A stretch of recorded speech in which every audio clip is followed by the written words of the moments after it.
राजू खानानी मां सिंधियाना news network जी reporter इमदाद अली निज़ामानी मूजिब GDA functional league ऐं राजूनी इतिहाद जी अहम हयाती बिरादरी राहो किड़ा खोसा ऐं ॿियनि बिरादरी जे समें माण्हुनि मीर अल्लाह बख्श टालपुर जी अॻवानी में पीपल्स पार्टी में शमूलियत जो ऐलान।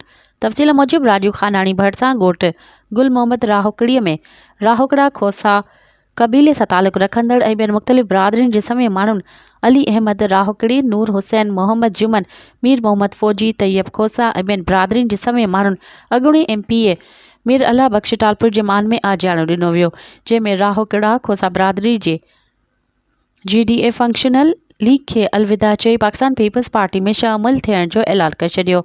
ॻोठ पहुचण ते ॻोठाणनि गुलनि जी वर्खा कई, महिमाननि खे सवें अजरकूं पारायूं। इन मौक़े ते मीर इरफान टालपुर, मीर इमरान, मीर फयाज़, मीर अता मोहम्मद रईस, लियाकत निज़ामानी, मीर शाहजहान टालपुर, रमज़ान खोसा, अली नवाज़ मल्हा समेत समें माण्हू शिरकत कई।